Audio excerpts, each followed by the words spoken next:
It's only fucking Friday, bro. Like, I still got 2 more days in this bitch, bro. Ended up paying $42 for a double Hennessy and a fucking vodka. So we all formed a little community. You know what I'm saying? We're all protecting each other. You feel me? Do not be a hero tonight. Don't break up any fights. Bro, I finally moved to the front of the stage. I said, hey, bro, this bitch about to die. Oh, no, you're not finna die on my watch. Why are grown men rushing the stage when this nigga take his shirt off?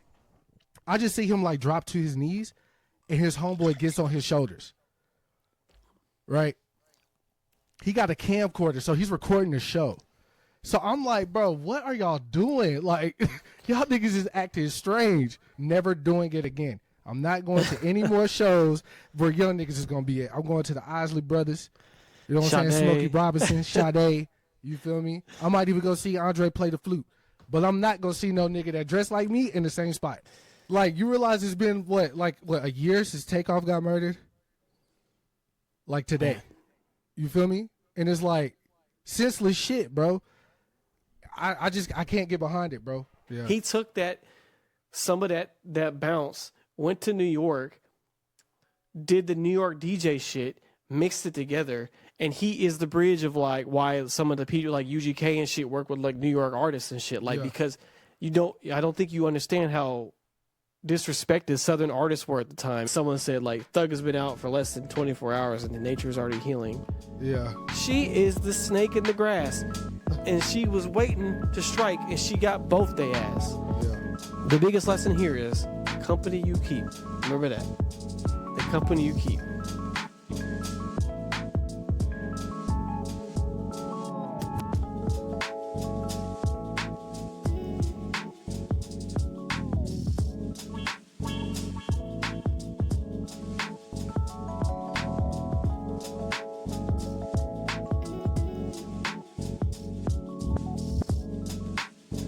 All right, now look who it is again. Take two, bitch. Take two, bitch. To episode 278. So, welcome back. If you're returning, if you're new, welcome to the Step Brothers podcast. Yes, Diamond is on hiatus. She just moved, you feel me? So, she's doing all that shit, you feel me? I call it hiatus. She just moved. She's busy. Yeah, she knew she was supposed to be somewhere. You don't care. No excuses. Yeah, for real. I told her, I signed her to a contract. Oh, yeah, you did say that. Yeah. But yeah, we back. Jam-packed week as far as, like, things we're going to talk about. But as far as the week goes, before on take one, I'm just going to breeze through this. But this week, as far as, like, how my week was, pretty standard. A lot of parent stuff. Me and my wife are teaching my oldest son, like, we're trying to potty train him. It's definitely been a journey. We're working on it. Definitely one of the harder things we've done on the parenting side. My wife is right there if you're watching the video. Mm-hmm. She's a little blurred out, but she's making a cameo as this new setup allows us to hang out at the same time. So, yeah, there's that. And then we both voted together today. So that was the kind of like the cap on it. Everything else has been pretty standard as far as work and then just parenting stuff. So nothing super off the wall or anything like that. That's pretty much. And then, it was Halloween, so my son had a Halloween party at daycare. What was he dressed up as he was Spider-Man, right? Miles Morales, yes. Yeah.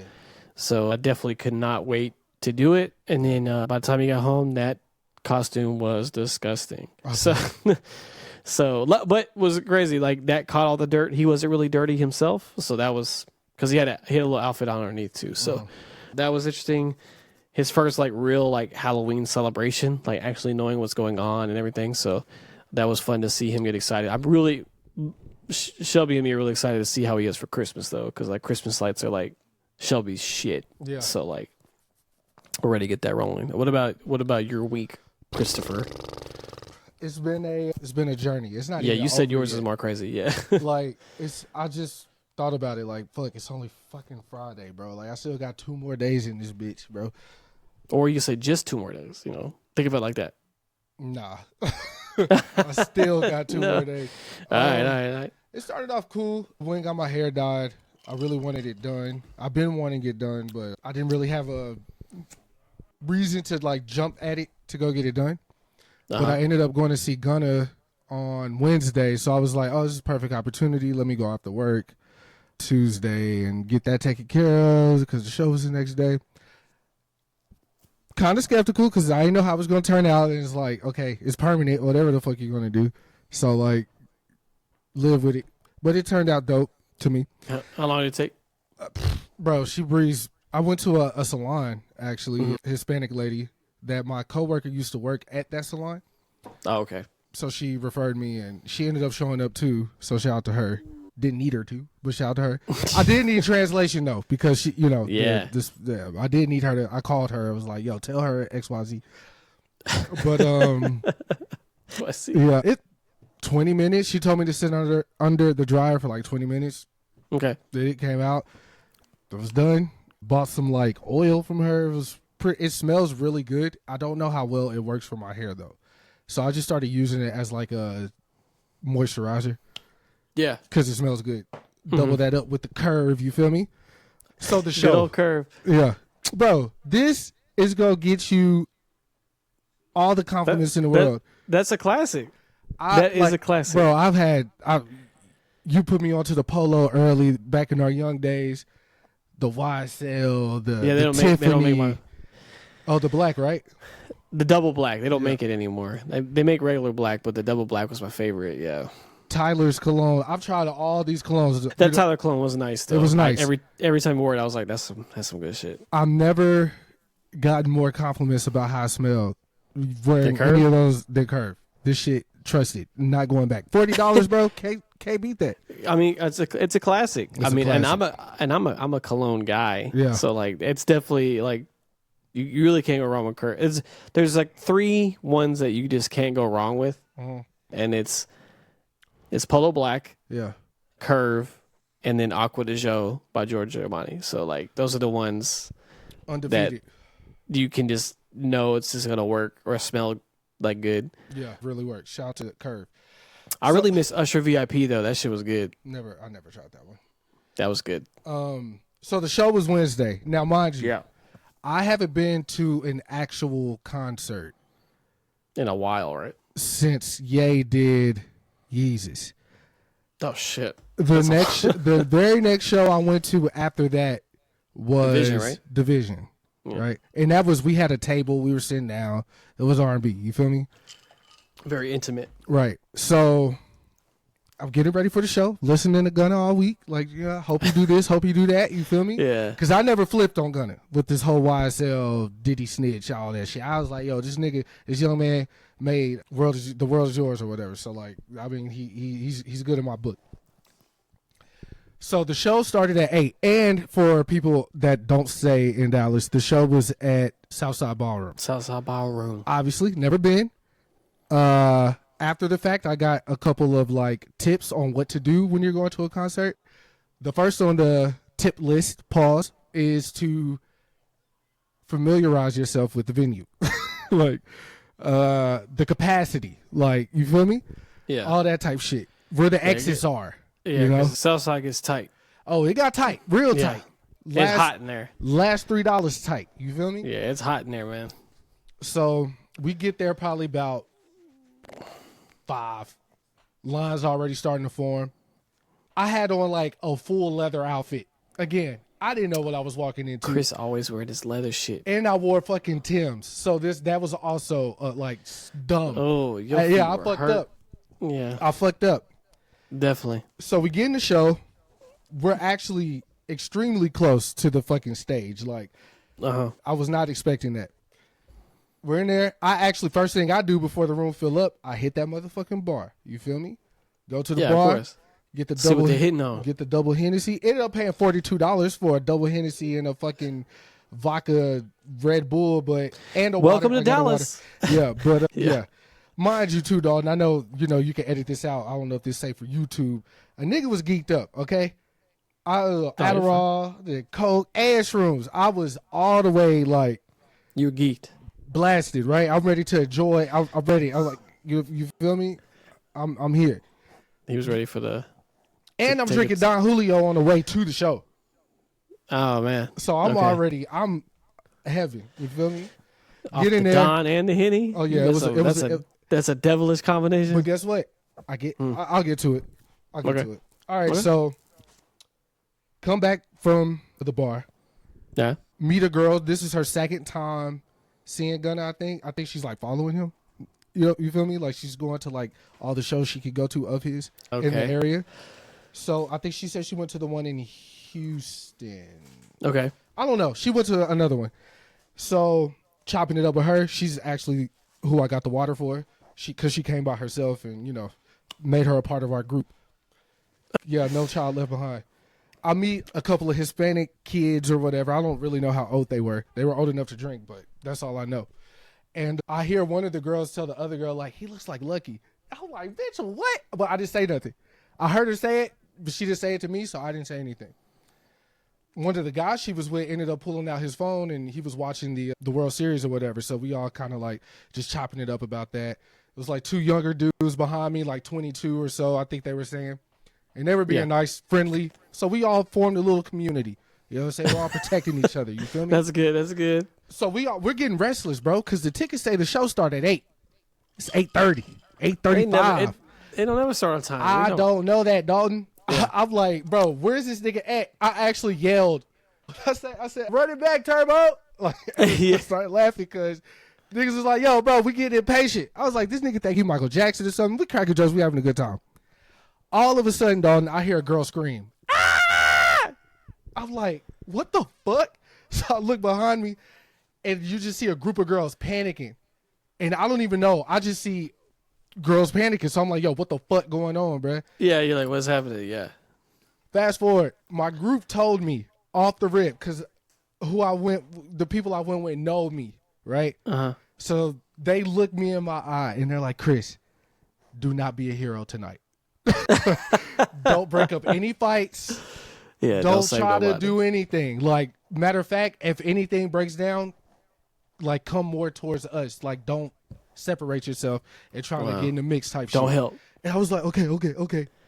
Dalton immediately heard the scream. I threw on my cape, nigga. I ain't hold you. I'm not gonna hold you. So now I'm pushing people out the way. I'm clearing a path. I'm like literally like sliding down. I'm coming. A group of people to get them a walking space. So there's girls at the very front, like right at the barricade between the stage and Is that the where crowd. the scream came from? No, it came from behind me. Behind you, okay. Yeah, so they're moving through the crowd. So I'm ushering Sunday service. Get out the way. Get out the way. Get out the way. You feel me? And I'm not being rude, but I'm putting a little weight into like pushing people out the way. I gotta get through here, yeah. Right. So the girls are at the barricade. Okay. They start pulling out their phones and turn their camera lights on and like flashing it at the security guard. But he got his in-ears on and whatever. So like he not hearing what they're screaming, but he sees the phones and the cameras. So in my mind, in his mind, he thinking they like, you feel me? Like, they do a little dance or something. So he waving them off like, y'all chill out. Y'all chill out. Bro, I finally moved to the front of the stage. I said, hey, bro, this bitch about to die. So he finally like start to, you feel me? At that exact moment, the girls pull up with holding the girl. It's a black girl, so I definitely was like, oh, no, you're not finna die on my watch. Hell no. As soon as I saw that, like, it was a black girl or whatever, like, she just dropped. Like, eyes rolled in the back of her head. She, like, dropped. Oh, shit. Slump type shit. So they pick her up. I'm still, like, trying to push the crowd back. And then the security guard finally, like, reached over to, like, grab her and, like, pull her over the barricade and take her away. And then everything just went back to normal. Like, that shit never happened. But, like, it was pure chaos for that, I don't know, 2 minutes probably 3 minutes. Mind you, haven't been to a show in over 10 years. So this is all new to me. And the show that I went to was at an arena. That's another one. I didn't know it mattered. The etiquette changes if you're in an arena versus, like, a venue. I didn't know that. Oh, absolutely. Even though I performed before, obviously, I'm still like, I guess I ain't got no music that make people want to like rush the stage or no shit like that. No. But like, I'm still like, yo, why are grown men rushing the stage when this nigga take his shirt off? Anyway, so we go back to talking, rapping, blah blah blah. There's this tall white nigga standing by me. Remember this. All right, Gunna finally come out. He opens with his new song, him all along or whatever. So all along, whatever. He opened it. This shit fire. The shit going up. Everybody turning up. The lights went off. He got the little rose stage set up. I saw it was like a bunch of blue roses or something. Yeah, blue and white. Yeah, it was very fire. He's at the very top of the like little set thing they built. He rapping the verse. He up on the screens. The little group that was next to me, they were like, what era? What's that era? Like Travis Scott, wearing the long sleeve Force camouflage clothes. You remember when that was like popular? Like when Travis Scott came out and like, what's the nigga name you like, bro? The Who's Your Plug? That era. Oh, Father. Yeah, like the niggas that were standing by me were dressed like that. Like I don't know what the fuck was going on, right? Yeah. All right. So he tall, bro, taller than Ryan. I just see him like drop to his knees, and his homeboy gets on his shoulders. Right. He got a camcorder, so he's recording the show. So I'm like, bro, what are y'all doing? Like, y'all niggas is acting strange. Y'all combined. Bro, on some fucking Lil Rascal shit, bro. But then the nigga, again, he's already tall, bro. And so the nigga on his shoulders or whatever is adding like, whatever. They start toppling over towards me, bro. I'm like, oh my God. I'm like, bro. You're what? like, here we go. Bro, so here we go. I grabbed the little Mexican girl I'm standing next to, trying to keep her up. Grab the other people I'm with. I'm trying to keep us up. The crowd on that side of us, like opposite of where he's at, they're pushing back. So like now we're all going this way, trying to stay on our feet type shit. You're all falling. Yeah, bro. But they didn't fall. I give him that. He didn't drop his homeboy. I give him that. Outside of that, the show experience was pretty okay. Like Gunna did excellent. Like no backing tracks. He talked every so often in between one or two songs, but like he was just going. And, was his song selection really good? Oh yeah. There was a few songs that were a little too slow for that crowd. Yeah. Okay. I think he should have like kept everything at a high level because he has those songs. Oh yeah, but he definitely played. He played hot. They did Thug's verse. The crowd went crazy. He did Push and P, obviously fire. Got to. I'm trying to think like what was the other big one he did. I can't remember, but yeah, his set list was dope. Show was dope. He thanked everybody for coming, and we went home. So it was a great experience. Never doing it again. I'm not going to any more shows where young niggas is going to be at. I'm going to the Isley Brothers. You know what I'm saying? Smokey Robinson, Sade. You feel me? I might even go see Andre play the flute. But I'm not going to see no nigga that dressed like me in the same spot. Not doing it. I already know what time it is. Not going. I already know what time it is. I will say this, though. Something interesting happened. What's that? Before he came on stage, they were playing records. They played What Happened to Virgil, and they played the whole song, which, you know, Dirk is on that song.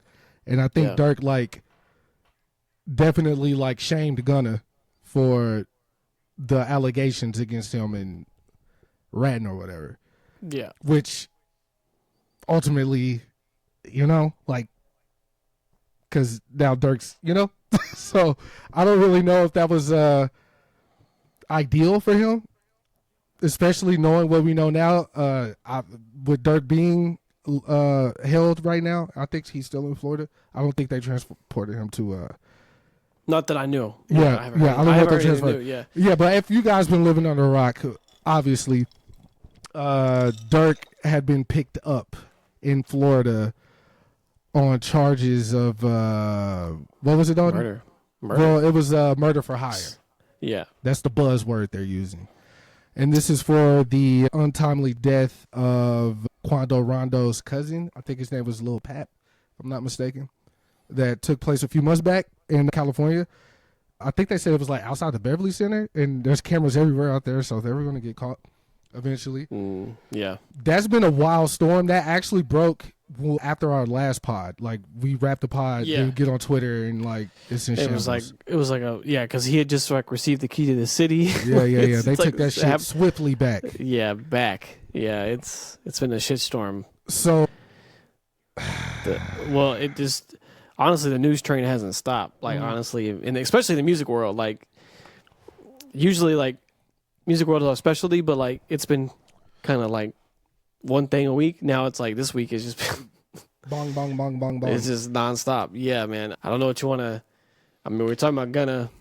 Yeah, and this whole ratting thing and jail, prison, like obviously a lot of celebrities, a lot of black celebrities have been getting caught up in the system, and there's been a lot of talks around that. It's actually been going on since Thug went in. Yeah, and About I didn't know this, that the Thug case was like the longest, I think, in that county's history. I imagine it was. I think I read that today, Yeah. which is also fascinating. Yeah, But And he let's beat well, we'll get to Thug yeah. because there's a bigger conversation at play. So yeah, a What big what one. were we finna say? Yeah. No, I was like, I mean, if we're on Gunna, you can move to that if you want, or if we could talk about some of the other stuff that happened this week.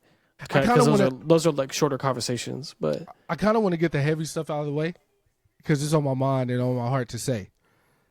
all right, so you want to talk about Meg? Meg?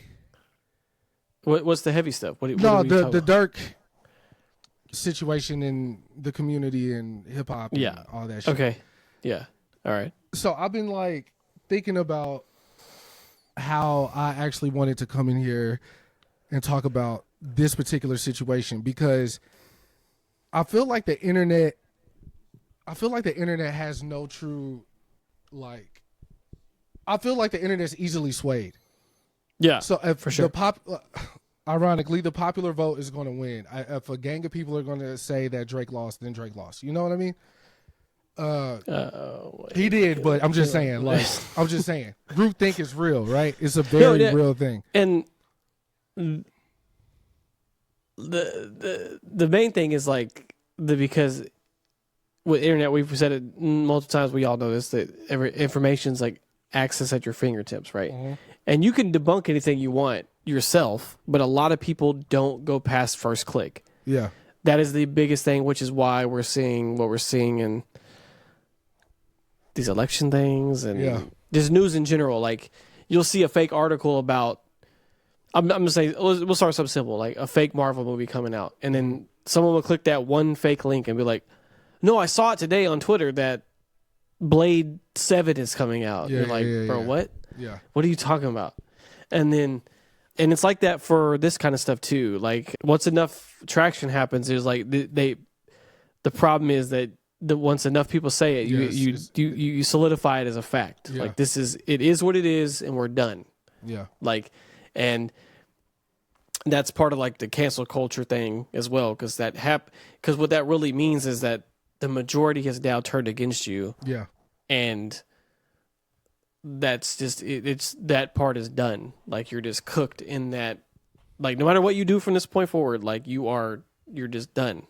Like so. I've been seeing a lot of people talk about Dirk let the internet trick him out of his spot, meaning all the comments that were flooding everybody. Every time Dirk said anything or posted anything, there'll be either bots or real people under his comments saying, "You doing all this, but you ain't slid for Vaughn yet. You ain't slid for Vaughn yet. You ain't slid for Vaughn yet." Right? With Vaughn's untimely demise, right? Yes. And I hate that narrative so fucking much, right? Because that's been on his hat since Vaughn's death, though. Yeah, and I mean, does it get to you? Yes, it has to be. Has to. Yeah. But I'm sorry, bro. I can't feel sorry for someone who, one, understands what this life is, two, got yourself financially out of that situation to become something more, to become something better, to lift up not only your community but your family, change your friends' lives, all that shit. And I know, bro, I'm a nigga. I know that shit is just in you. It's in you. Like you can't turn that off. But like your confidants, the people around you, your father just came home from prison. Right? So it's like you see all these things happening and changing for you and around you, and yet you still throw it all away. Like, I can't feel sorry for a nigga like that. I'm sorry. I can't. So my stance with Dirk is the same as it was with Thug. If he's found guilty, he's at where he need to be at. Because the pain that he was feeling behind his brother getting murdered and Vaughn getting murdered and all that shit and how that affected him and his family and their people is happening on the other side as well. So, like, if you can't take a step back from social media, your stardom, and just look at shit from a humanitarian standpoint to understand that it isn't weak to value life, then you a dumb nigga, bro. And I'm sorry. Like, I'm sorry. You know what I'm saying? Yeah, does Dirk got slaps? Hell yeah. Fuck yeah. But nah, bro. Like, I just hate that people treat life like it's another one that has not been yet proven. Like, of course, if you have faith and believe that, like, there is another phase after this, all we know is this what we got right here. And we seen people come and go. So it's like, what are you going to do with it? And I feel like he just did the wrong thing. If this is indeed true. I don't want to put it on his jacket until all the facts come out. But if it's true, adios, amigos. Like, you realize it's been, what, a year since Takeoff got murdered? Like, today. You feel me? And it's like, senseless shit, bro. I can't get behind it, bro. Like, anybody that's lost anybody in any capacity, whether it's one person, whether it's 20 people, you know something in you has to turn on and be like, okay, I have to value this shit more than I'm doing. And I'm not saying give your life to Islam or Christianity or go to the gym every day, but, like, try to be better, try to make a better thing. Like, are you trying? I don't know, bro. I don't know. I can't get behind it. That's all I got to say about that. So even with the TK situation, like, even back then, as long ago as that was, I was like, if that nigga did it, lock his ass up. I don't want these niggas on the street. Like, I don't. Yeah. I don't, bruh. I don't. Nigga, people, men, let's talk about men. Men in general already got, like, all this testosterone and aggression and all these feelings they don't really have outlets to express. Saying the wrong thing to a certain nigga, bro, will probably, like, get you fucked up or worse. Yeah. So it's like, if you don't move with the intent of, like, de-escalating a situation before you try to you know what I'm trying to say, escalate it. That word, a situation. You moving wrong, bro. You moving wrong. Like, I'm not the type. I don't want anybody that I know to be the type of person to be like, it got to happen to me first before I know not to do it. You feel me? That's like a childish mindset. Like, your parents tell you, don't touch the eye on the stove. It's hot, and you still do it anyway. You got burnt. You feel me? That's a lesson that's supposed to stay with you well into your adulthood. You don't have to wait for the next man to make a mistake in order to learn from it. If you're wise. Some niggas just dumb, bro. That's the end all be all. There are dumb people in this world, bro. Absolutely. 100%. And not everybody think like you think. And it don't make any sense to try to figure out why they think the way that they think. So, yeah. Anyways. So that nigga locked up. Okay. Do you have any remarks on the situation? No, I mean, I haven't really followed, like, a lot of his career in general. I don't really like his music that much, but it's just definitely unfortunate. It's just whenever you see, like, kind of like a change, like, you know, going, like I'm saying, he literally got a key to the city for, like, his work in the community, and then this, like, pops up, and you're like, fuck, man, like, jeez. And like I said, I don't know enough about his career, so I can't, like, you just don't know what's real sometimes. Like these motherfuckers, you know, like, is that real? Like, what was the real you? Because like, if we're just like, yeah, I'm like helping my community, but I'll still kill somebody. Like, like, what are we really doing then? Senseless. And like you, no matter who you are, it's just like that shouldn't give you any like pass. You know what I'm saying? Like, so, I don't know. I just can't speak enough on it to give a good opinion. I just know that it's just too much fucking killing. Like, also, another narrative that's being spun is that these younger artists don't have any OGs. Like, the OGs turned their back on the estate. You feel me? Like, they didn't have any guidance. And I just feel like that's also a crock of shit. And I feel like that's a way Cop to out. get, the way to get the shit off of you, right? Because... yeah, it's not my fault because I didn't have nobody teach me shit. Right. Or like, someone being like, it's not their fault. They didn't have nobody teach me shit. Right. Like, that doesn't excuse anything. Exactly.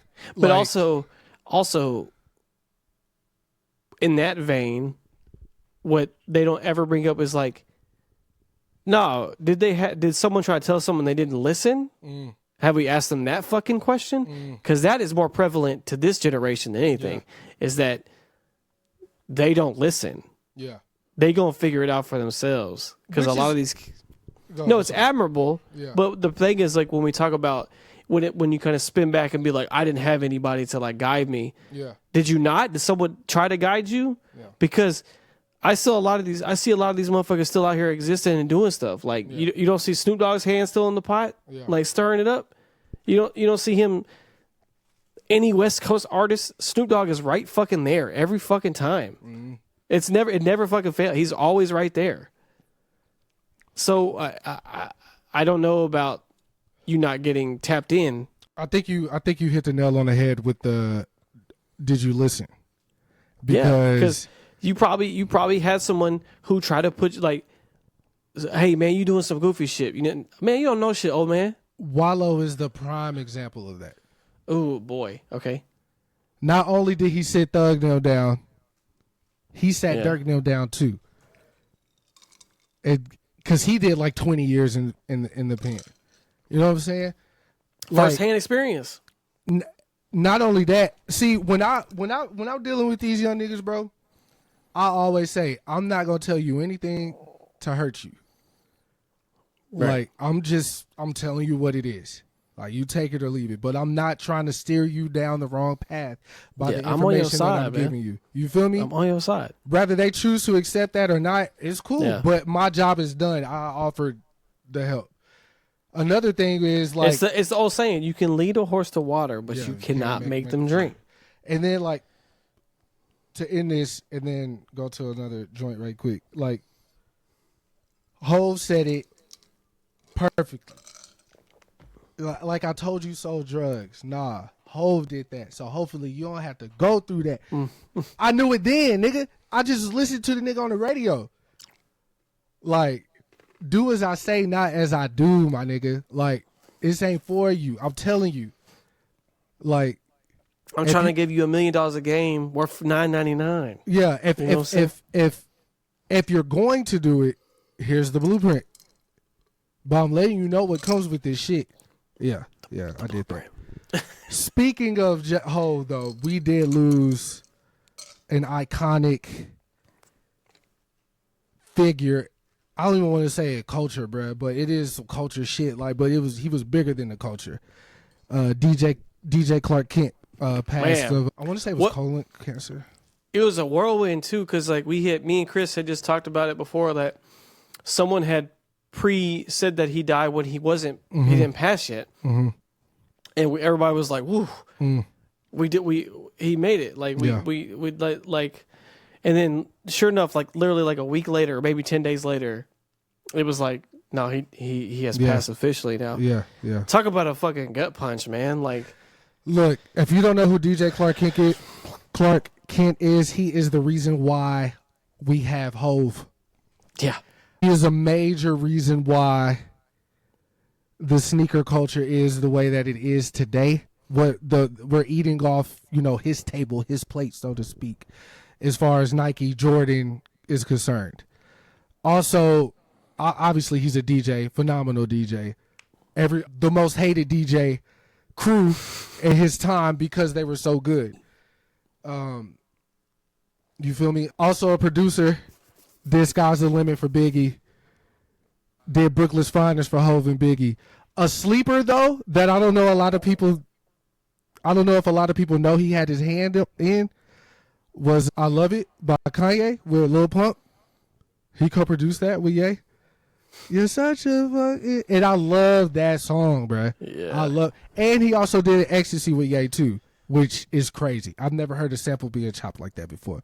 So whatever them niggas was on when they did that, and Clark dropped that record like by himself. Like it wasn't like supposed to be a single or whatever. Like he probably was like, "Nah, this shit crazy, nigga. We need to let this go." He definitely. And then he, Ye ended up uploading it as a single. Like, he just had a different like pulse, man. Like on the he could just hear something that you didn't know was there. Like that's because I'm saying like Jay-Z, bro, like he went to bat for him too. You know what I'm saying? He saw the vision way back then. Like so that's crazy, man. I listened to the night he passed, I listened to Sky's the Limit continuously. And it hit me like this was the first, like outside of Tribe using like the more melodic samples. Yeah. This is the first rap song I've heard like this. Like as far as the production goes. Like I've never heard a rap song like with those chords and melodies. Like of course what Biggie and 112 did on it was like phenomenal. But like Biggie opened that shit up, a nigga never been as broke as me. I like that. Like, bro, he going crazy on this hoe with this fucking sample. Like, yo, that shit was hard, bro. Like, I really had to sit back, and we had this conversation before. Like, producers in the 90s literally having to use what they have in front of them. We literally said that because remember I said that's why Q-Tip is so good, because like when you came from that era and like you just get all these tools that make it easier. You can literally manipulate whatever the fuck you want. Yeah. Like that's why they can do, or they hear, because like they used to have to fucking scratch a record, find a spot, like literally physically turn that bitch, hold it, or mark it with a crayon, hold it, and then turn the wax on, start getting the tape. Oh, I don't like that. Let's do it again, and then like. Just get a cut of it, and they literally had to cut. Man, they did so much fucking shit. Yeah, that's why that shit's so fucking tight. Yeah, it'll never happen again. It won't, because like it's fine because you have to have progress. Right. Yeah, but like, just having all that, like, because sometimes like if you can't think about outside the box, like. Mm-hmm. Now, not saying that there's not great shit, like just people just doing like what they do, which is fine. Like if you have a specialty, don't run from it. Definitely don't. But like people like that had to be like, nah, how can I push the envelope? And Clark Kent was like that. Q-Tip was like that. I mean, Diggable Planets, Souls of Mischief. All these people like were doing stuff that at the time was like, what the fuck? Because Primo, 93, Primo. Well, he was the scratcher. Like that motherfucker was like scratching on the records. Like he was like, they kept that old school, like what hip hop used to be was like, the DJ rapper. Primo kept the spirit alive to this day. Like that was, and I'm glad you brought up Primo because like, I don't think H-Town legend. Exactly. I don't think he gets enough, like love as far as in Texas because like he is like, do you understand what that means? Like in the era that there was, like he was in one of the most prominent New York groups all time. Him and Guru, bro. Like, and then and he's from Houston, bro. But people don't even mention that half the time. Like, bro, he is from Texas. Yeah. He took some of that bounce, went to New York, did the New York DJ shit, mixed it together, and he is the bridge of like why some of the people like UGK and shit work with like New York artists and shit. Like because I don't think you understand how disrespected Southern artists were at the time, in the art of hip hop, because they we were primarily a blues R&B area, and they were like, stick to being sad, motherfuckers. Like you don't know shit about rap. Yeah. And so that's just one of them. Like shout out to Primo, man. Like for real. Like I don't think he isn't. But Premier, man. But back to Clark. I mean, just fucking unfortunate because like I hate when shit like that happens where like, oh, he passed. No, he didn't. He's still here. Don't traumatize his family like that. Yeah. And you're like, whew, skipped out on that one. And then literally like just like a week later, it officially comes to pass. And it's like, it's that shit like once again with the access to information. Like you someone found out he was dying. Yeah. And was like, no, he dead. Yeah. And then we get the fucking news and it's like, damn, man. But the response has been incredible though. And it always just sometimes surprises you, like, the reach sometimes, like, because even like younger artists were like, yo, man, for real, like, thank you for what you did, like, because you don't realize the impact like that spans generations sometimes. A big part of his reign to me within the last 5 years was him making appearances on that sneaker show on Complex, Full Size Run. Like there was like memeable, clippable moments from that show, and that's something that I tuned into religiously. Yeah, all the time. Yeah, yeah, I really liked that show. I thought it was a cool concept, and Clark Kent went there. I want to say twice, if not 3 times. I can't remember specifically, but like I just. And then he did like the brackets thing with B Dot, which was dope on Complex as well. And he also made an appearance on Math Hoffa's podcast, My Expert Opinion. So there's archived, interviews, moments where his personality shine through. If you don't know who DJ Clark Kent is, or you haven't heard any of his music, or like seen any of his Air Force One collabs or just Nike in general collabs, all these things are here for you because of the internet. So that's a good thing, like to like, get the history and everything like that. But yeah, he's ingrained. And then for sure. He was only 58, bro. Yeah. It's like, and cancer has been running rampant. Yeah. Like, and I don't know if people like realize this, like, our parents, like my parents were born in the 50s. Cancer wasn't as monstrous then as it is now. Like, this is something that has been developing over time. I saw a very interesting take on that specific thing, actually, Chris. What's up? About cancer and like why a lot of sicknesses are taking people earlier, especially in the like Black community. And I saw a woman break this down very, very well. And it makes so much sense that a lot of illnesses, including cancer, like pretty much anything, can be accelerated with stress, right? Like stress is a big proponent for a lot of things and can deteriorate anybody's health. Like, the saying, like, so they died of a broken heart. Like, that's really what it means. Is like your stress and anxiety got so high that your body started breaking down. And there is no one, I think that she was like, there is nobody more tormented or more stressed than a Black American. And I had to sit there and think about it, like, because she was responding to the video of a gentleman walking home in his neighborhood, and his white neighbors called the police on him for walking home. And like they didn't believe he lived there, and he was like, "No, my address right here." He literally walked with the cops to his house, unlocked it, and was like, "I live here." Like so, and she was like, "This is why a lot of these younger Black men are getting these things you haven't seen before, or like having panic attacks and all, because like it's like constant stress of just life in general, like." And she made it's just such a good point, because like if you have a cancer cell, right, like it doesn't mean it's inflamed yet. Like if you're like, under constant pressure, you feeling that stress, you're just like boom, like it can literally accelerate any of that, because your body could break down from anxiety, stress. That's why heart attacks are up. That all leads to that. And I just thought that was a very like fascinating take, like just to, very like truthful, because like stress is a motherfucker.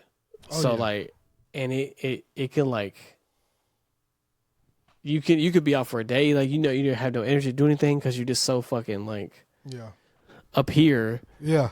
But it's all internal stuff. So like, that's where like spreading love and joy and everything could really, and like just, you don't know, like just being kind to somebody, you really don't know how much that could affect someone's day. Oh yeah. Just being kind, right?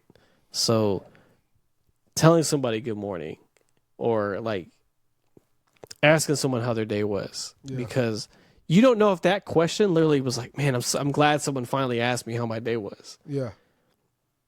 And especially for like a man, like sometimes that shit gets like it's like an afterthought sometimes, because we have to be tough, we have to be strong, like we don't have emotions either, like right. So we're supposed to be like, so yeah. I mean, that's been all to say, like the spread joy, positivity, and everything, and that's where this kind of the next topic will lead into that. So.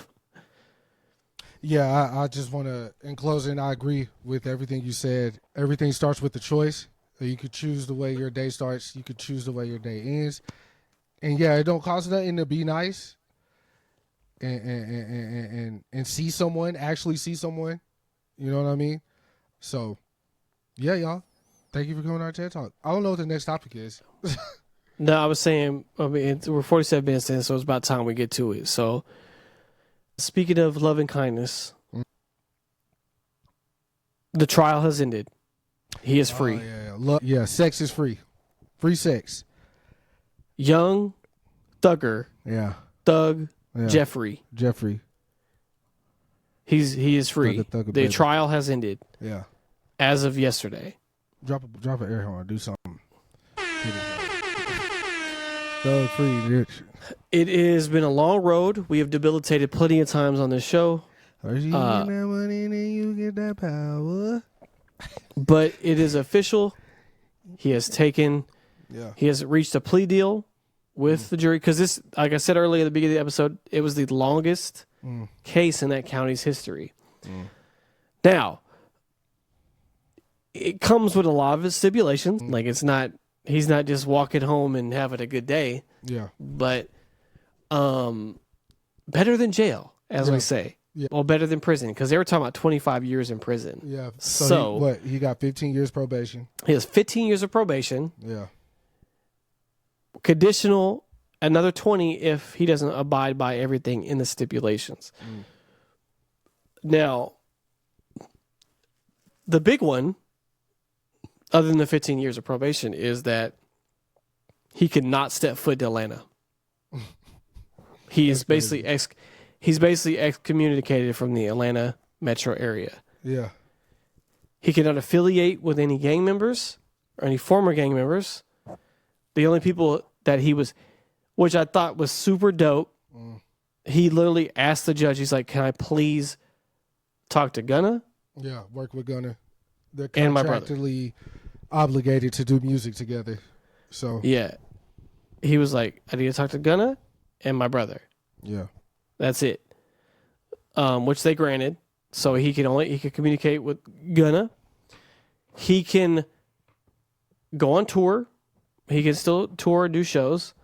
He can't rap about violence. He cannot rap about violence, gangs, or anything adjacent to that, basically. He has to do 4 shows a year for free for like the youth to deter from like gun violence and things like that. So basically community shows for free for the... But what community though? Not the Atlanta community. Obviously. Yeah, I think it's just nationwide. He has to go somewhere. He has to do 4 shows a year for the next 15 years for that specific reason. He has to continue to take classes on those, on like gun sensitivity and things like that. He has to take keep taking courses. Now, I don't know if that pertains to 15 years. So like every year he takes like a class. I don't know. But And I feel like I'm missing something. Did you write it down? No, I'm sure you're missing a lot. It was a long list of stuff. I mean, that's the main stuff. I mean, the biggest one is like he can't go back to Atlanta. Yeah. So like for the next 15 years. So I wonder where he's gonna base out of. Right. I mean, but he is home, and like I said, it's all better than jail. Yeah. And man, like, talk about like, this has been such a long process, Chris. Like, a very long process. Like we watched this man gain weight. Like, and it's crazy. The thing about it is, bro, what ultimately happened here is a man beat the feds, which is unheard of. You know, the big boogeyman story with the Rico is like, yo, they don't come get you unless they got you. Yeah. And no one beats the feds. and especially with in this trial, like they were using his rap lyrics against him, and like he had a lot of people like give up and kind of like give information and stuff like that. The saddest part is, you know, he lost his sister, he lost a baby mother, he lost Rich Homie Quan, he lost Lil Keed, you know, while he was fighting for his life here in the physical. So, you know, I'm more than sure he's going to stay on the right path, because I don't think he wants to go through. I don't think he wants to experience that ever again. You know, I don't want his fans to like pressure him or rush him into releasing music, creating music. You know what I'm saying? He lost a lot of time. Not as much time as he could have lost, but like, yeah, let him enjoy it. Let him figure this shit out. Thug was loved in the you know, in the culture, the rap community. I'm sure there's countless people that are going to look out for him, from financial to like whatever he needs, you know, until he feels like he's ready to step out there again. So yeah, welcome home, Thug. You feel me? That was big. It's like they took Dirk, free Thug. It's crazy. Well, here we are. You feel me? He was in custody for more than 2 years. Man, like that's crazy. It's he got kids and shit. Like, yeah. And you got to understand, he's like what he is, like a glue figure, right? Like he is the glue for the, like he tied a lot of people together in the Atlanta area. I mean, and just the same day I hear an announcement that Thug is free, I hear an announcement that Drake and Future have talked. And someone said, like, Thug has been out for less than 24 hours and the nature is already healing. Yeah. So, like, I mean, I'm just, I really am excited to see what he goes from here, because, like, this really is, like, a kind of like a pivotal moment, really. Like, because, like you said, like, he beat a federal case. Like, even with the pleading, like what it is, like, he is out. He's not in jail. Like, so, like, and beat Big Meech halfway house. That's good. Yeah. So, like, you see, like, 2 years of custody, right? Like, and he never, like, him and his lawyer never stopped fighting. He got them to the point where they're like, we can't put him in jail. So I'm trying to find everything that he has to do, and I saw Mariah Scientist was like, I'm gonna get on the jet tonight. yeah. But yeah, we did. But we're still talking about the Thug what shit. else we got to say? The nigga free. What else is there? You don't have no other thoughts, like? Honestly, no. I mean, I'm surprised. Like, you don't see no. Like, what are the ripple effects from this? Right? Like, what do you think's gonna happen next?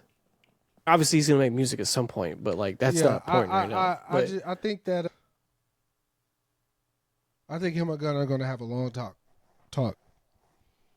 and put things in perspective. He's going to get his house in order first. So that's to me, that would be the main thing. I think that should happen. Get all his affairs in order. Figure out the direction he wants to go in, who he wants to be now, to public facing. I mean, I'm sure he's going to have an interview with somebody soon. If not probably Gillian Wallow, probably a Charlemagne, maybe, but that's kind of hard to say. But yeah, I just think this time for him is going to be getting shit in order, counting his wins and losses. The 2 years that he lost, like spend time with his children and his family.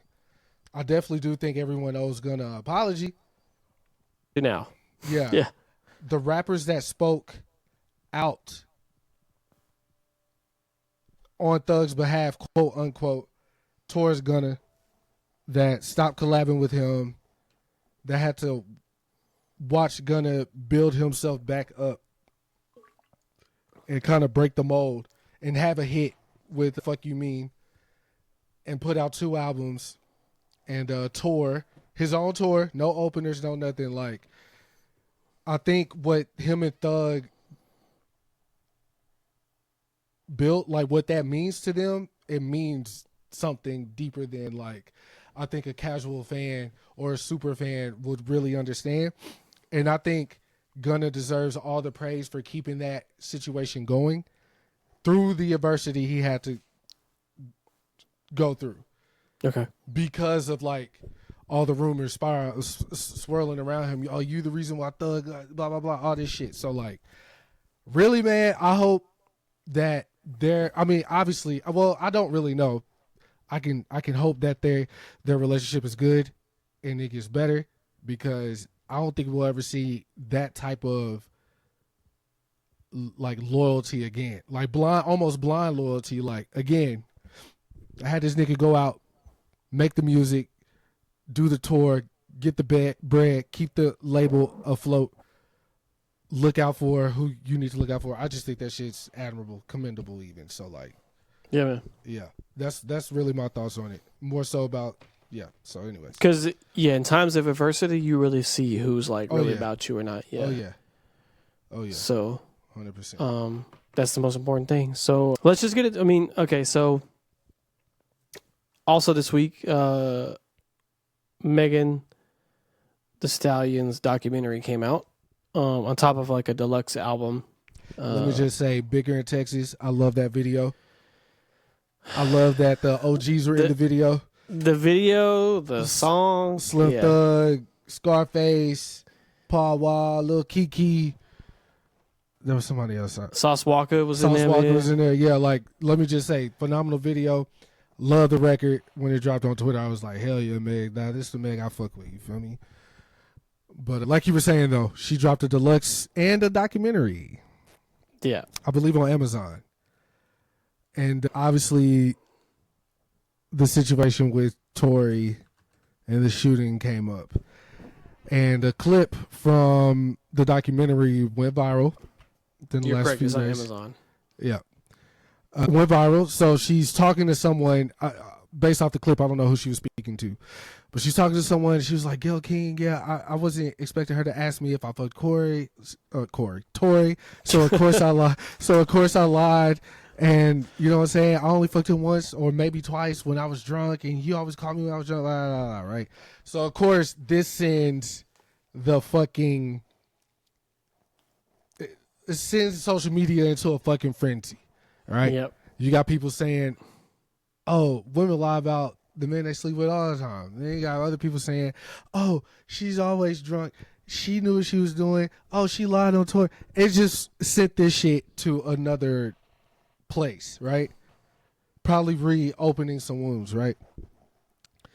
But me and Dalton had a conversation about it briefly earlier, and I told him, you know, the facts are the facts, right? She did get shot, okay? Yes. The only thing that clip told me is that, okay, she's clearly okay with lying and admitting that she lied. I'm not a Tory Lanez fan. He does have a couple bops here and there, but I was never rooting for him to be free or whatever the case may be. Like, I honestly, I didn't give a fuck about that part.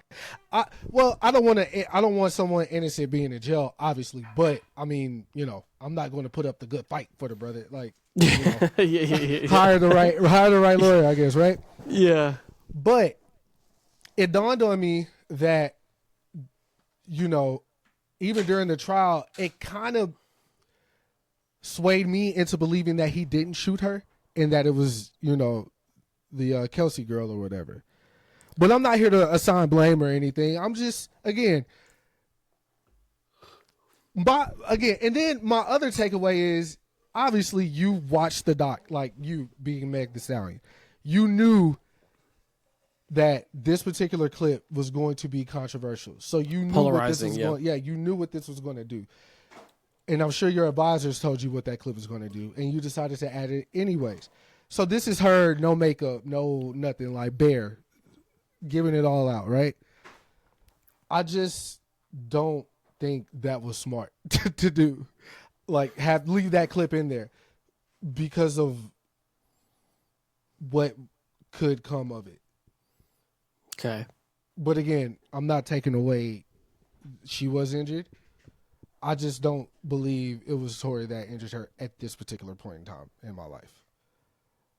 So, and that clip didn't help, because if you lie about that, a lie begets more lies. Like, that's just it. That's just how I feel. So, okay, I get it. Wait. Another thing too. Let me just say this. I'm not 100% sure about that case, right?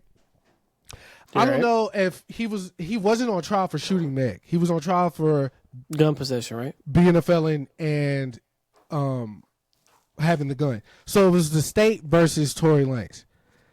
They brought Kelsey in because of him using, quote unquote, allegedly using the firearm, right? So, like, honestly, the trial, Meg is secondary. Like, the gun and the ballistics and all that shit, that's what's on trial here. So I think people need to keep that in mind too. Like, Meg didn't necessarily send him to jail. It was the fact that he was a convicted felon in possession of a firearm. And he's not an American citizen. And he's not an American citizen. I told my coworker today, they're going to send that boy back to Canada yodeling. He going back. You feel me? Yeah, he getting deported. Yeah, he getting deported. But what are your thoughts about all this? Like, where you at with it?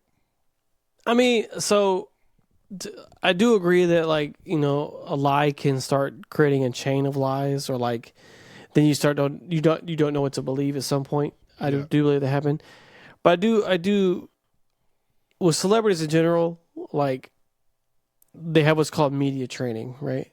Where sometimes they deflect or they give half truths, so you're not getting too detailed into certain things. Oh, I know all about half truths.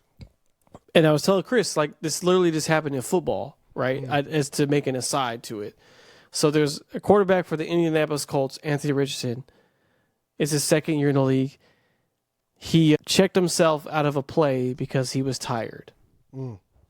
And when the media asked him, hey, what happened on that play where you took yourself out? He told them, I went to my coach, told him, I am tired. I want to sit out this play. It created a firestorm from former players and current players, basically calling him a little bitch. And, like, that's not what football's about. Like, don't be such a pussy. So Michael Parsons on his Bleacher Report show literally said this verbatim. He said, Anthony Richardson, lie to the media. Don't tell them the truth, because this is what happens, right? Because you could have been tired and you could have just been like, yo, I took a shot to the ribs, so I wanted to make sure I was good before I went back out there. You could have said anything but saying, I was tired, so I took myself out. Because as a pro athlete, you cannot say that. Yeah. Because that means everybody on this motherfucker feel tired, bro. The whole point of football is to fight through the pain, like the adversity. Yeah. So that's like an aside to what's happening, right? So, like, because Anthony Richardson has now been benched.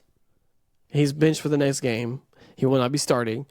And this all stems from that point that he literally told the truth. So I feel like doubly so this would be applied to a woman. Because, like, when you talk about your sex life, a lot of times people will weaponize that against you. True. Oh, but you were fucking on him. Yeah. I mean, I don't like her very much, but remember, I mean, they always talk about Nicki Minaj fucking Wayne to get signed and shit. Mm-hmm. And then like I'm like, bro, that's why does this have to be a thing? Like I'm not even Nicki Minaj like I don't like love her like that, but like that was annoying to hear. Like every time, like why can't she didn't just make it by her own merit? She had to fuck somebody to get here. Yeah. And that's why that stuff I kind of get it. And like if she was caught off guard with the question like, oh, were you sleeping with him?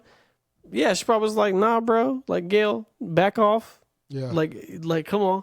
So like, cause they will use if you give them an inch, they will take a mile every 100%. fucking time. Oh, see, Whitney, if you saw any of those clips where that white lady was interviewing Whitney Houston and like Whitney was getting like, sassy with her, like you know what I'm saying? Like, yeah, artists should take that approach. I agree. Yeah. So, I mean, that's my main thing about it is like, so you can read into it however you want, but like, you gotta understand when you're famous, right? Everything you do is under a microscope. Oh yeah, for sure. Every single thing, even if you're not tapped in, like as a consumer into that side of things. Trust me, these people's lives, they go to a grocery store, people taking pictures of them, right? Yeah. Sky Jackson literally went to the grocery store the other day and people taking pictures of her, and then now the internet knows she's pregnant when she hasn't even announced it yet because they want to take pictures of her and she wearing a fucking jacket and her bump showing. Yeah. Like let the woman announce it. Yeah. Kobe was announced, like they announced Kobe dead before his wife even found out. Yeah. Because they had an insider knowledge like Kobe Bryant just died in a helicopter crash. Yeah. And TMZ had these morbid ass information before his wife even fucking found out. You know how fucking terrible that is? Yeah. So like that's what I'm saying. So like they will use anything against you. So I do not blame them if you're in an interview about a high profile case or whatever to being like, no, I wasn't fucking him. Because they're going to use that as like an excuse, like, oh, well, if the bitch wasn't fucking him, this wouldn't happen. Or like, maybe there's like a love triangle. And then like, oh, if he wasn't, like, it's always going to go back to fucking. Because as a woman, especially when you're an attractive woman like Megan, they're going to say that's why you're here. And you can't give them that ammo. But now, as you stated, now that like she put that in the doc, like, I did lie. Now it's just, again, going to be... a ripple effect. The ripple effect, again, is like, okay, what else did she lie about? Because now you can... Look how but easy it is to like... I will say this, though, because I do agree, but I was saying, don't forget, Tory Lanez is also an habitual liar. So let's just leave that there. So, like, and then that lie did not change the fact that what happened. She did get shot. From who it was... That could be up to your discretion, but she did get shot. Yeah. The trial is over, and what happened did happen. Something happened that night. We might not have the full details for what you think may happen, but something did happen. That didn't change the fact that happened. Yeah. So he's also a liar, but the main culprit of this whole thing is the other bitch. She is the snake in the grass. And she was waiting to strike, and she got both their ass. Yeah. Now, the biggest lesson here is the company you keep. Remember that. The company you keep. Because you are the company you keep. That's the biggest thing I can tell you. I mean, you pretty much hit all the nails that I was going to hit. I just feel like in a situation like that, as a woman... Not that I would know what that experience is like at all, but knowing that you wake up and face adversity, sexual predators, the job opportunities and comparisons, pay wage gaps, and all this shit. Right? You don't write your own music. You're not a good actress. You're not the best layupper. Whatever. Right? I just think it's wise to not put yourself in a situation to lose, because when you do that, again, it's all about what you can spend. Dave Chappelle, when he made his grand re-entrance back into the comedy scene, the shit was called the age of spin, bro. Like that was his main thing. Like you can say one thing and somebody hear that and turn it all the way Flip around. it to another. It's Yep. literally like that game we used to play when we were kids, when like you whisper something on this end and you got to make it all the way to the other end. It's got to be the same thing. Yeah. It never is, right? So unless it's like two people. So like, I want Meg to win at the end of the day. Yes. I want her to win because I believe she's talented and I believe she deserves to win. But again, also look at on top of that, like, okay, you get your point. Just get your point. I'm just saying, bro. I'm just saying. Now you can look at this situation from another angle. Now you can reopen. Like now, maybe I don't know if you've been following the Menendez brothers case, but that shit became such a thing. Got Kim Kardashian involved. Now they're reopening their case to like try to get them out, right? Because Netflix did the little docuseries and all this really extra shit that's coming up with it or whatnot, right? Yeah. So I don't necessarily know how the legal system works, but if he was wrongly convicted, well, again, this is about the gun, but I'm talking about the court of public opinion. That's who Meg is going to be facing the rest of her life because of this one thing. And that's in the internet age, any celebrity always has to fight the court of public opinion. Yeah. I just don't think that was wise. I would have edited that shit out. Like, yeah. I mean, I would not have let that road, bro. You could take it two minds though, right? So like, maybe she did watch it. Let me ask you. Yeah. What good would her making the decision to put that clip in the joint do her? Like, what good is coming from her doing that? It's because any documentary is supposed to show you behind the curtain, right? So like maybe it's like, this is as honest as you're gonna ever see me, right? Like as far as like someone who doesn't know me personally, this is as honest you're gonna see me, right? And then maybe people on our team were basically being like, oh, this is gonna like really show like you were like deliberating, or like, who knows the conversations, right? But I don't think it was her decision alone, right? She was talking to her PR people, her manager, the director of the documentary, whoever was working on it. They all had conversations about that stuff, and I'm sure that conversation came up like, and then they probably all were like, yeah, this will be a very polarizing scene, but it'll show you how vulnerable you were at that time, and then like that you were upfront about, because she is upfront about it. Like, I lied about it, So you could think of it like, oh, that could be a way they saw it, because sometimes you make something and you're like, oh, you get a way opposite reaction. Just ask Joker 2. So like, so it's there's a million things that could have went on before this came out. Yeah. But the point is, it's out, and then now it's available for public consumption, and now everybody's making their own deliberations, and and then the majority is like, oh, this bitch lied. Yeah. I want to give her some grace, because she has been through a lot of shit just in general, man. She was fighting her label from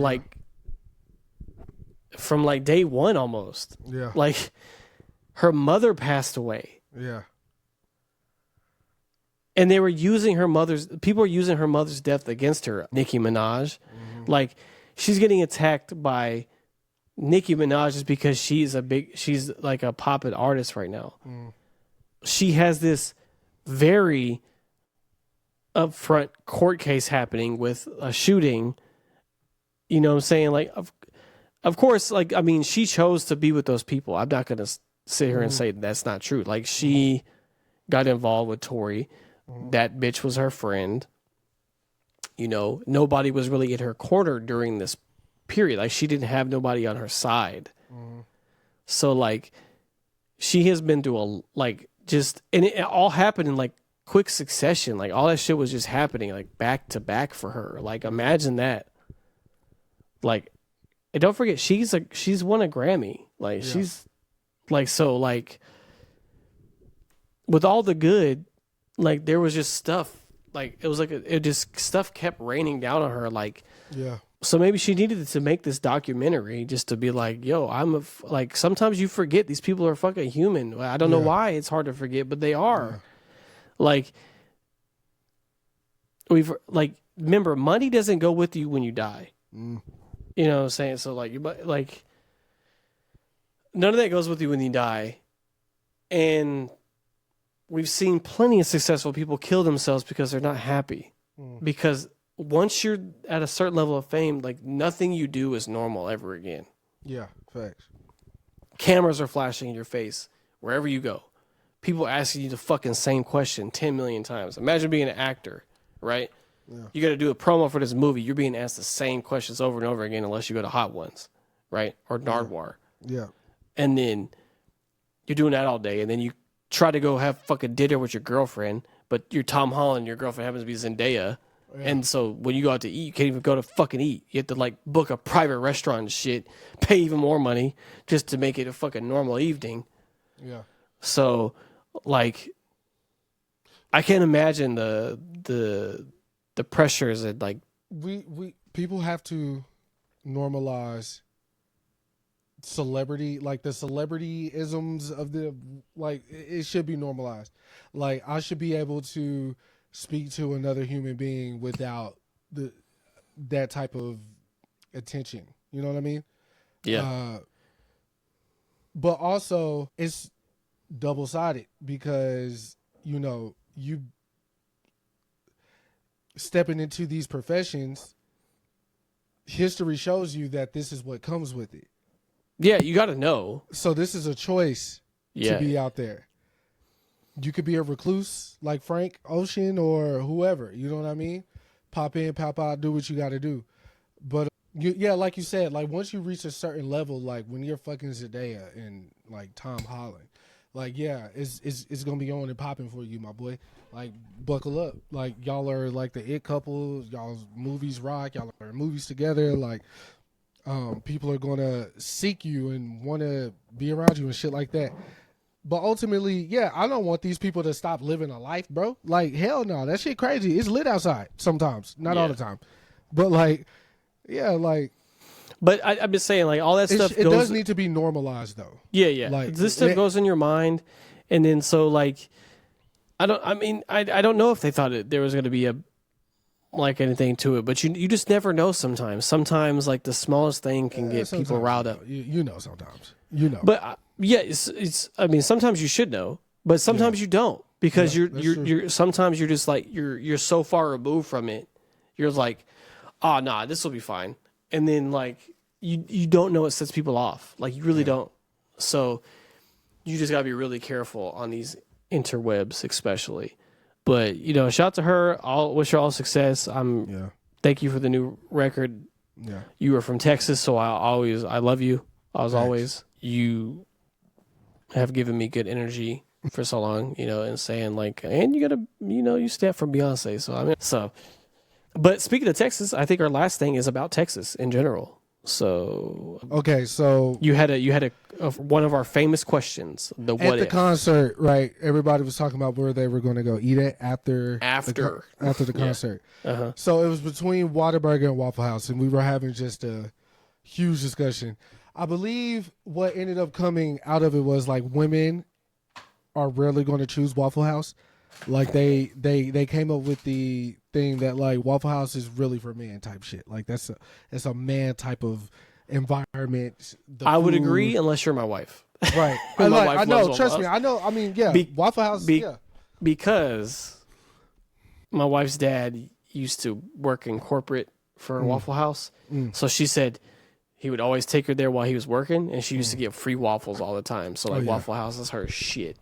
But I do agree for the most part on that statement. The other joint was Whataburger and shit. So obviously, I actually had Whataburger leaving Tev's show, and I hadn't had it in a while. And I remember off. you telling me they like switched ownership or something. They did, yeah, because it's not just Texas anymore. They got bought by a Chicago brand. That shit's still hidden. I'm not Nah, gonna lie to you. last time I had it, it was pretty ass. No, but that shit. I get the same thing. but Number two. I will say, Whataburger is one of the prime examples for every location is different. Like it's just like you go to one Whataburger, this Whataburger always hidden. Like I know the Whataburger on fucking Mayfield is fucking trash. I'm never gonna go there, right? The one in that corner across from the Waffle House, funny enough. Yeah, I know what you're talking about. So like that one's always trash. I'm never gonna go there, right? The one by my house right now is fucking super slow. I don't go there because they take fucking forever. Right? Did we? I think the Whataburger we went to is that one off of Mayfield. I can't remember, but hey. No, I used to drive the one on Carrier because the Carrier one was the better one. Yeah. I'm talking about when I just went this most recent time. Gotcha. But I think it depends. For me, Whataburger, you're not getting out the car, right? So, like, Whataburger is like a two-man. You feel me? Like, me and you leaving Dallas from the pod, or like me and Winter left Tev's show. Like, drive through, grab it, go home, eat, turn on your anime. Waffle House is when you leaving the spot with like multiple people. You're not ready for the night to end. You gonna sit down. Waffle House 24 hours. So you in that bitch. I can't tell you how many times we all went to Waffle House. Oh yeah, 100%. I was like, that's gonna be always my choice. Yeah. Because with a group of people. Yeah, I don't want to go to Waffle House by you myself. can never go wrong with breakfast food. Yeah. In the middle of the night. They chicken sandwich good. You know, get yourself a waffle. I mean, the All-Star Special. Let's just call it a spade. The hash brown bowl, crazy. And you never know what you gonna get in that motherfucker, right? Never know what you gonna see. Like, because it could be just y'all in there. Because we've gone there before, and it's just been us, 5 of us in there. Yeah. Or sometimes there'll be people at the counter, and then if they have a jukebox, you know I'm gonna go over there and play some R&B music, and then people are gonna be like, "Oh, you played this song," and then they start talking to our group because I played a song on the jukebox. Yeah, type shit. You don't never know what you're gonna get in there. Yeah, you know you go expect to see some hands being thrown. Expect the all white outfit. There's not a time when I went to Waffle House and it wasn't a nigga that left the club who was in all white. It has not all happened. white, all white, head to toe. Maybe the shoes got a little red on them or something, but predominantly all white fit. Look, you will not go to a Waffle House in the U.S. of A. and not see a dark skinned nigga in all white. I was just me and my wife. Before my baby was born, we were in Atlanta. And, which is the Waffle House Mecca, right? There's a Waffle House every corner in Atlanta, right? Like, we were downtown. We just left the convention, and she was like, "I want to go to the Waffle House," because of course.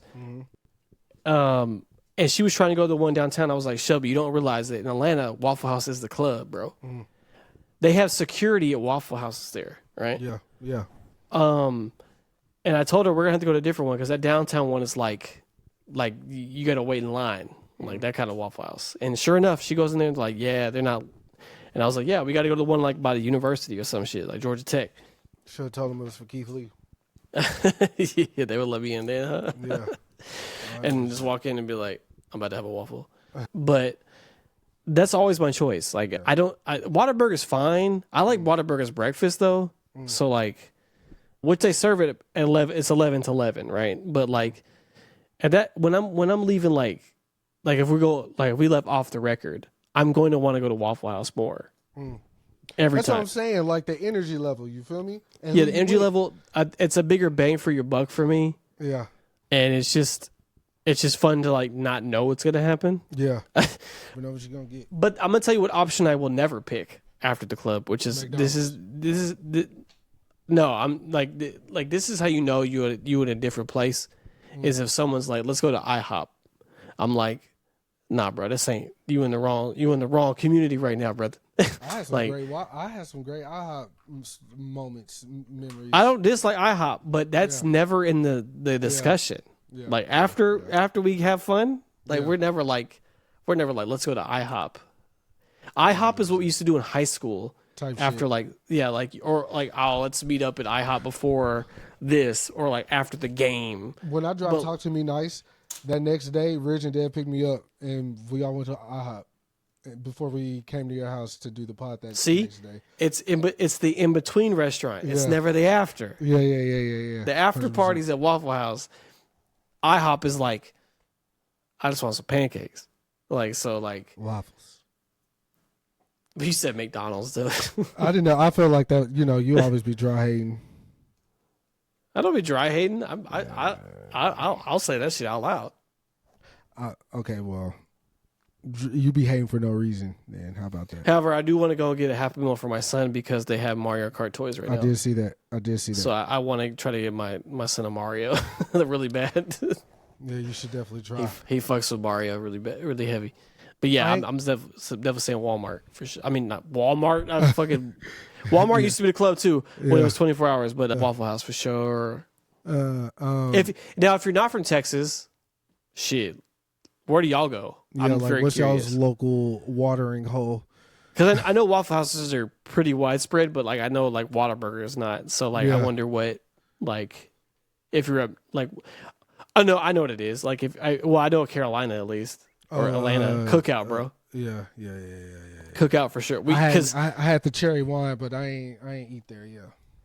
But you saw it though. We were there and you saw how fucking packed it was. Like like it's like Cookout is like it has a bunch of random shit. Like if you look at the menu, you'll be like, what is going on, right? Yeah. Because you can get a tray. It's called the Cookout tray. You get an entree, 2 sides, but it's not like normal shit. Like so you can get. I usually get a double burger, and you can get like a chicken quesadilla. You can get cheese bites, chicken nuggets. You can get a salad. You can get that as a side, right? And then you got 2 of them bitches, right? Yeah. And then of course, and then they have 40 shake flavors, so it's just like a lot of shit. But Cookout's always popping on the East Coast. So if you out there, I Cookout's my choice. For sure. Yeah, for sure. But I'm curious about what other people say about any of that. I know people in LA probably gonna say like Fat Burger or In-N-Out or some shit like that. Like In-N-Out ain't open late the though. girl, like the girl I met at the show, I saved her life. It's just funny because she was like, "Lucky will never do us like this," because Gunna was taking so long to come out.